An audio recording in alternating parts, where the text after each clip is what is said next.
είναι όταν το M σήμαινε motorsport, τώρα δυστυχώς σημαίνει λίγο marketing. Αυτή είναι μια BMW Mi3 E46 και είναι η καλύτερη γενιά M3 που έχει βγει ποτέ. Πάμε να τη δούμε παρέα. Αν σας αρέσουν τα βίντεο με τα όχι και τόσο συνηθισμένα αυτοκίνητα, τα πιο ιδιαίτερα αυτοκίνητα, κάνε subscribe στο κανάλι γιατί θα δεις πολλά σαν και το συγκεκριμένο. Επιπλέον εκτιμώ πάρα πολύ όλους εσάς που κάνουν like και hype στα βίντεο γιατί βοηθά το κανάλι να πάει παρακάτω. Επίσης, αν θεωρείς πως έχεις ένα αυτοκίνητο το οποίο είναι κάτι το ιδιαίτερο, στείλε μου ένα mail εδώ προκειμένου να συνεννοηθούμε για να το παρουσιάσουμε στο YouTube. Πάμε τώρα λοιπόν να μιλήσουμε για την BMW Mi3 E46. Η ιστορία της M3 ξεκινάει το 1986 με την πρώτη M3 να είναι η E30 που ουσιαστικά ήταν ένα ομολογασιόν αυτοκίνητο το οποίο έβγαλε η BMW για να μπορεί να τρέξει στο DTM και ουσιαστικά ήταν ένα πάρα πολύ εφάμιλο αυτοκίνητο με αυτό που έτρεχε στο DTM. Ουσιαστικά έτσι λοιπόν ξεκίνησε η κατηγορία του συγκεκριμένου αυτοκινήτου. Την E30 διαδέχθηκε η BMW E36 M3, η οποία εν αντιθέσει με την E30 ήταν ένα πιο πολιτισμένο αυτοκίνητο, ένα σχεδιαστικά πιο ήπιον τόνων, αν θέλετε, αυτοκίνητο. Και αν και ήταν πιο γρήγορο από την E30, είχε χάσει αυτό το αγωνιστικό pedigree το οποίο είχε η E30, με αποτέλεσμα το κοινό της BMW να μην μνημονεύει τόσο την E36 παρά το γεγονός ότι είχε καλύτερες επιδόσεις και να μνημονεύει την E30 γιατί είχε αυτό το pedigree στο οποίο αναφερόμαστε. Το 1999, αφού η BMW έχει ήδη παρουσιάσει την E46 σαν σειρά 3, βγάζει στο σαλόνι της Φραγκφούρτης την M3, τη θρυλική M3 E46, η οποία ήταν ένα τέλειο πάντρεμα ανάμεσα στον αγωνιστικό χαρακτήρα της E30 και την πιο πολιτισμένη και πολυτελή, αν θέλετε, E36. Η M3 E46, εκτός από το κουπέ το οποίο βλέπετε εδώ πέρα, παρουσιάστηκε και σε κάμπριο, καθώς και ένα σημαντικό fun fact είναι το γεγονός ότι φτιάχτηκε και ένα αυτοκίνητο touring, το οποίο όμως δεν βγήκε ποτέ στην παραγωγή και αυτή τη στιγμή υπάρχει ένα και μοναδικό, το οποίο κάθεται στο μουσείο του BMW στο Μόναχο. Ένα χρόνο μετά την παρουσίαση του αυτοκινήτου, με χειροκίνητο κυβότιο, βγήκε και η έκδοση SMG του συγκεκριμένου αυτοκινήτου. Το 2003 παρουσιάζεται η θρυλική M3 E46 CSL. Το CSL ακούγεται πρώτη φορά από την BMW έπειτα από 30 χρόνια, που σημαίνει Coupé Sport Light. Ουσιαστικά πρόκειται για μια M3 η οποία ήταν ελαφρύτερη από άψης βάρους και η οποία είχε ως στόχο το να κάνει καλύτερους χρόνους σε time attack. Να σημειωθεί ότι το τελευταίο αυτοκίνητο που έβγαλε ως CSL ήταν η E9. Το 2006 σταματά λοιπόν η παραγωγή της M3 E46 και έπειτα από ένα χρόνο τη διαδέχεται η Mi3 E92, η οποία είχε V8 κινητήρα.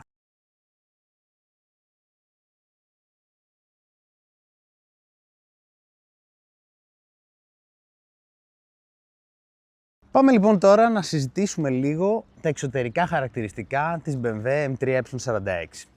Σε αυτό το κομμάτι πρέπει να σας πω πως ο Κώστας, ο συνεργάτης μου στο κανάλι, είναι μακράν ο μεγαλύτερος λάτρης και φυσικά πρώην ιδιοκτήτης του συγκεκριμένου αυτοκινήτου με πάρα πολλή εμπειρία πάνω στο αυτοκίνητο αυτό και δεν θα μπορούσα με τίποτα να μην συμπεριληφθεί ο Κώστας στο συγκεκριμένο βίντεο. Επομένως, πάμε να δούμε τις λεπτομέρειες του E46 M3 παρά με τον Κώστα. Χαίρετε και από μένα.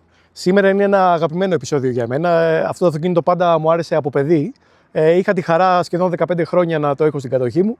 Τώρα, όπως μας το έφερε ο φίλος ο Γιώργος εδώ, έχω αρχίσει και το μετανιώνω ήδη και είμαι σε σκέψεις. Μπορούμε να δούμε σιγά σιγά τις λεπτομέρειες, Γιώργο, που χαρακτηρίζει ένα Mi3 E46 από ένα απλό E46 κουπέ. Βέβαια, το συγκεκριμένο αυτοκίνητο που έχουμε εδώ που μας έφερε ο φίλος ο Γιώργος και τον ευχαριστούμε είναι ένα track ready αυτοκίνητο, ένα track spec. Πιο αγωνιάρικο, να το πούμε στα ελληνικά, και είναι look CSL με αρκετά γνήσια πράγματα. Όπως παραδείγματος χάρη το προφυλακτήρα των CSL είναι γνήσιος carbon, δεν είναι ρέπλικα. Αυτό έχει την εισαγωγή εδώ, έχει μια τρύπα για να δίνει σαν rammer στην carbon εισαγωγή του CSL. Όλα τα Mi3 τα E46 έχουν αλουμινένιο καπό που έχει αυτό το χαρακτηριστικό εξόγκωμα, το Power Dome όπως το λένε στα μπεμεδίστικα. Επίσης έχουν φουσκωτά φτερά και έχουν και αυτά τις γρίλες, οι οποίες η μία από τις δύο είναι χρηστικές. Ήταν η πρώτη εμφάνιση μετά από πολλά χρόνια στη BMW. Επίσης, οι καθρέφτες είναι πιο αεροδυναμικοί, είναι στο μητρία ιδιαίτερη. Ας συνεχίσουμε τώρα με το πλαϊνό προφίλ του αυτοκινήτου. Εδώ βλέπετε το πλαϊνό προφίλ του E46 μητρία. Η χαρακτηριστικότερη διαφορά είναι τα πολύ μεγάλα φουσκώματα που έχει στα πίσω φτερά. Το συγκεκριμένο έχει και ducktail. Προπαγκάζ είναι από CSL. Ουρά πάπιας το λένε, είναι αεροδυναμικό. Και έχει και άλλο προφυλακτήρα, το οποίο θα το δούμε από την πίσω πλευρά. Πλαϊνά μπορείτε να δείτε τα φτερά με το άνοιγμα που έχει, που είπαμε ότι είναι χρηστικός ο ένας αεραγωγός, και την αεροδυναμική σιλουέτα του αυτοκινήτου. Κώστα, εγώ αυτό που θέλω να σημειώσω πάνω στο πλαϊνό προφίλ του συγκεκριμένου αυτοκινήτου είναι, ρε φίλε, ότι το κόψιμο που έχει είναι γενικά σαν σιλουέτα, είναι λίγο τετραγωνισμένη με το σιλουέτα κλασική. Αλλά έχει κάποιες καμπύλες. Φίλε, αυτό, οι καμπύλες του, εντάξει, προφανώς τώρα τα φτερά είναι ασύλληπτα και εντάξει, ταιριάζουν απίστευτα πολύ, αλλά και αυτές εδώ οι συνδυαστικές γραμμές, παρέα με αυτή τη φάση εδώ πέρα και κάτω το μασπιέ που είναι έτσι λίγο πιο φουσκωμένος, νομίζω ότι είναι μια πολύ πιο σποραίσθηση στην εικόνα. Είναι η χρυσή τομή μετά το ΜΟ E30 και το διακριτικό E36. Εδώ είναι η χρυσή τομή. Έγινε ένα πάντρεμα που ικανοποιεί πολύ και στην εμφάνιση. Το οπτικό ερέθισμα είναι πάρα πολύ. Είναι ένα σεξι αυτοκίνητο, αντικειμενικά. Και τα φρένα έχουν αναβαθμιστεί. Θα μπορούσε να πει κάποιος ότι είναι η αχίλλειος πτέρνα του μητρία για χρήση πίστας και γρήγορη οδήγηση στην Autobahn ή σε ένα επαρχιακό δρόμο. Και ο ιδιοκτήτης έχει βάλει δισκόπλακα 365 χιλιοστά με εξαμπίστον δαγκάνα. Η μαμά είναι 326 μπροστά, 328 πίσω. Ας δούμε λίγο τώρα την πίσω όψη παρέα με τον Κώστα, που επίσης με τις διπλές εξατμίσεις και τα πανέμορφα πίσω φώτα, νομίζω είναι μοναδική. Για πες μας λίγο. Το συγκεκριμένο παράδειγμα είναι γνήσιο facelifting.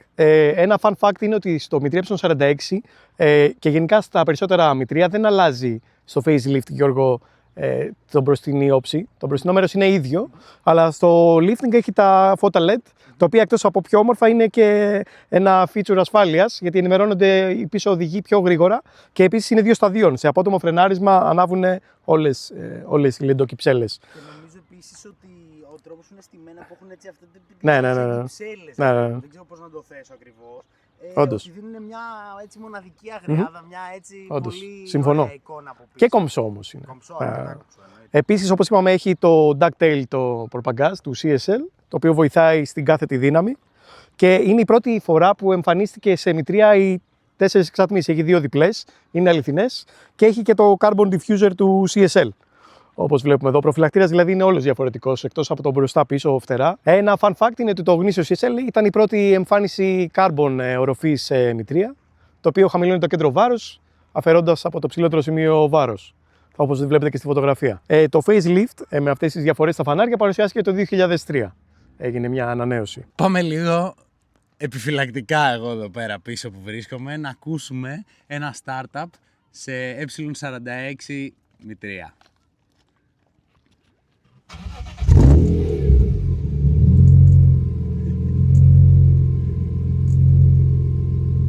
Όπως έχετε καταλάβει, η εξάτμιση δεν είναι stock. Πάμε λίγο να ακούσουμε και πώς ακούγεται έτσι με λίγες στροφές. Βέβαια δεν φοράω το σπίδες, αλλά...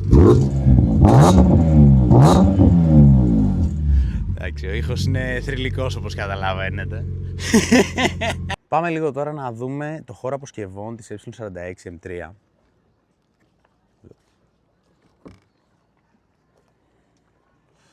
Εδώ όπως βλέπετε ο Κώστας είχε την απίστευτη ιδέα να φέρει μαζί τα διάφορα περιοδικά τα οποία περιέχουν το E46 M3. Φυσικά, όπως σας είπα και προηγουμένως, το αυτοκίνητο είναι στημένο για πίστα και έχει, όπως βλέπετε, θολόμπαρα και στο πίσω μέρος, κάτι το οποίο δεν είναι εργοστασιακό. Ακόμη πρέπει να σου πω ότι τα M3 E46 δεν είχαν ρεζέρβα εδώ από κάτω, καθώς δεν χωρούσε να μπει η ρεζέρβα. Επίσης, όπως βλέπετε, ο χώρος αποσκευών είναι αντικειμενικά αρκετά καλός για ένα σπορ κουπέ. Λοιπόν, κάτω από το αλουμινένιο καπό βρίσκεται αυτό το διαμάντι της BMW. Είναι όταν το M σήμαινε motorsport, τώρα δυστυχώς σημαίνει λίγο marketing. Είναι ένας 3,2 κινητήρας, υψηλόστροφος, ο κόφτης του είναι σχεδόν στις 8.000 στροφές, 7.900. Η απόδοση εργοσιακή είναι 343 ύπη και 36,5 κιλά ροπής. Το συγκεκριμένο έχει μια εισαγωγή carbon της Venturi, η οποία προφανώς βελτιώνει τον ήχο, την απόκριση. Ο κινητήρας έχει κωδική ονομασία S54. Έπαιρνε βραβείο σχεδιασμού το 2001 έως το 2006 στην κατηγορία υψηλής απόδοσης κινητήρες 3 με 4 λίτρα. Έπαιρνε το πρώτο βραβείο.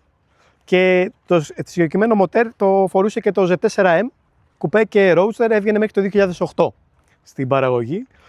Χαρακτηριστικό του είναι ότι είναι εξαπετάλουδο, αυτό του δίνει πάρα πολύ γρήγορη απόκριση. Έχει τα κυβικά, αλλά γενικά νιώθει πολύ ευχάριστα. Από τις 4.000 στροφές και μετά νιώθεις αυτή την αγριάδα.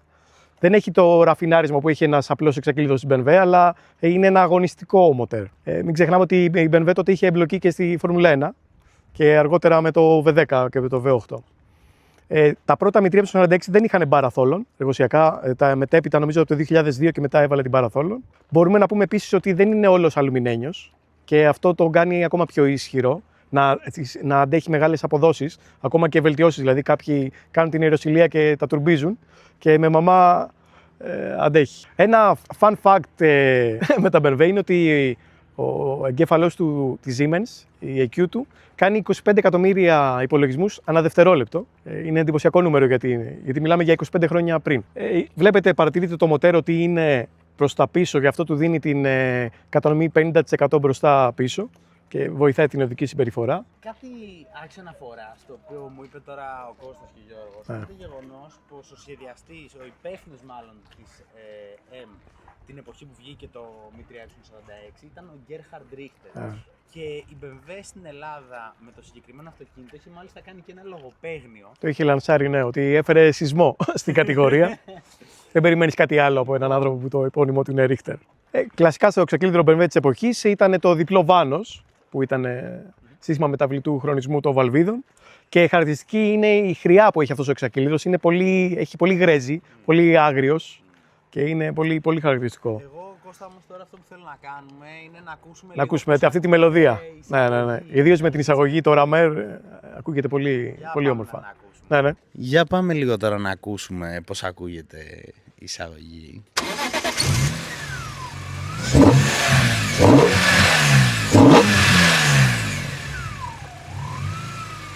Μας ρουφήξει και εμάς μέσα, έτσι όπως το πάει αυτό. Παναγία μου.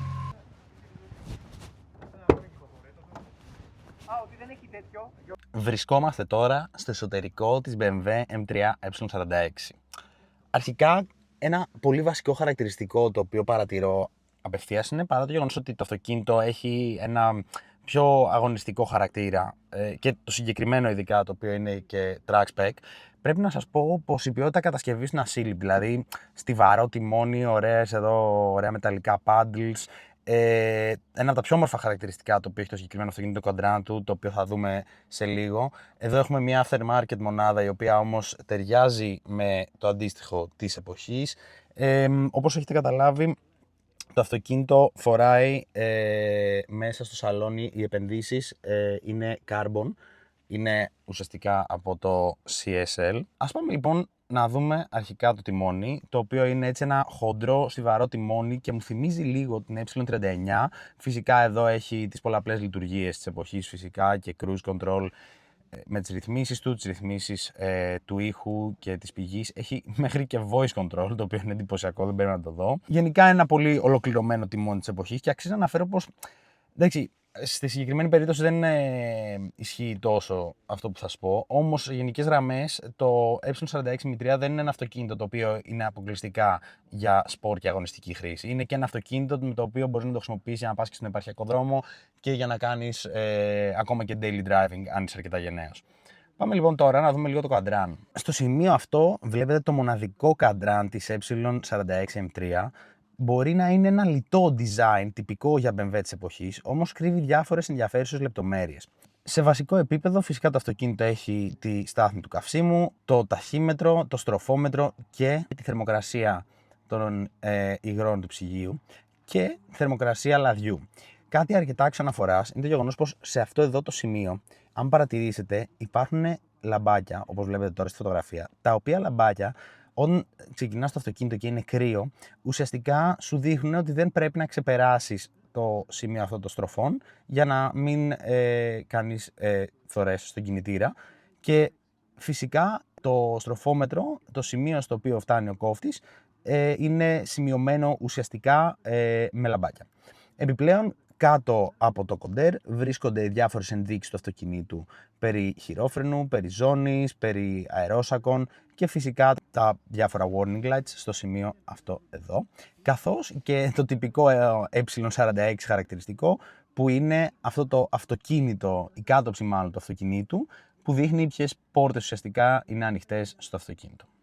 Εδώ βλέπετε την κεντρική κονσόλα του E46M3. Όπως βλέπετε πρόκειται για ένα πανέμορφο design, απλό και λιτό. Το συγκεκριμένο αυτοκίνητο είναι SMG. Τα κουμπιά των παραθύρων βρίσκονται στην κεντρική κονσόλα και όχι στην πόρτα. Εδώ πέρα βλέπουμε διάφορες επιλογές όσον αφορά το κυβότιο, όσον αφορά την ανάρτηση. Φυσικά το αυτοκίνητο έχει και θερμαινόμενα και εδώ πέρα είναι και οι ρυθμίσεις του κλιματισμού. Εδώ πέρα βλέπετε πως υπάρχουν και πισωθέσεις στις οποίες χωράνε κανονικότατα να κάτσουν 2 άτομα, όχι 3, αλλά τα 2 άτομα σίγουρα μπορούν να κάτσουν και με μια σχετική άνεση. Ακόμη το συγκεκριμένο αυτοκίνητο φοράει bucket καθίσματα, καθώς όπως σας είπα είναι track spec. Επιπλέον το αυτοκίνητο αυτό έβγαινε με ηχοσύστημα Harman Kardon, όπως βλέπετε εδώ.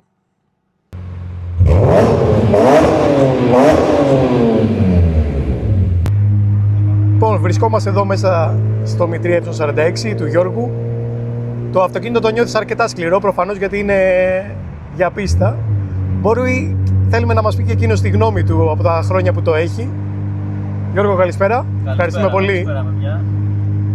Πες μας λίγα λόγια για την εμπειρία που έχεις στην κατοχή σε αυτό το πανεύρο Mi 3. Στην αρχή με στεναχώρησαν κάποια πράγματα που πάσχει το συγκεκριμένο αυτοκίνητο, τα φρένα και το βάρος του κυρίως. Μιας και είχα και στο παρελθόν έτσι σπορ στυλ αυτοκίνητα. Αλήθεια είναι ότι είναι η αχίλλειος πτέρνα στα Mi 3 τα φρένα. Ακριβώς. Ωστόσο τα εξαλείψαμε και από εκεί και μετά, από 4-5 χρόνια που είναι στην κατοχή, μόνο χαρές έχει χαρίσει. Και σε πίστα και στον δρόμο. Έχει πληκτικό κράτημα με τα παρακάτω πράγματα που ανέφερε και ο Κώστας. Ναι. Όχι, είναι ένα αυτοκίνητο και σε μαμά μορφή, το ευχαριστιέσαι και σε ένα γρήγορο ταξίδι και σε ένα επαρχιακό δρόμο. Τα συνδυάζει όλα. Ναι. Και έχει και ασφάλεια, έχει εξοπλισμό. Δεν είναι σπαρτιάτικο αυτοκίνητο σε μαμά μορφή. Έχει για την εποχή του πολλή τεχνολογία, έχει εξοπλισμό άνεσης. Ακριβώς. Αλλά προφανώς όταν επέμβεις με σεβασμό σε κάποια κομμάτια να τα βελτιώσεις στο M+, που λέμε στην ορολογία, γίνεται ένα πραγματικά μηχάνημα οδήγησης. Πάμε λοιπόν να απολαύσουμε, οπότε σταματάω να μιλάω.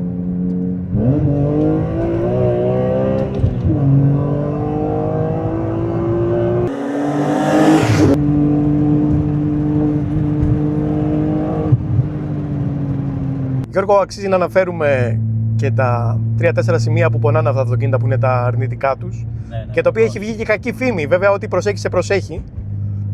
Το πρώτο είναι το. Ναι, σίγουρα. Το πρώτο είναι η μονάδα βάνος. Μην ξεχνάμε ότι ακόμα και τα τελευταία Mi 3 E46 είναι αυτοκίνητα 20 ετών. Οπότε χρειάζεται κάποια περιποίηση η μονάδα βάνος, είτε αλλαγή.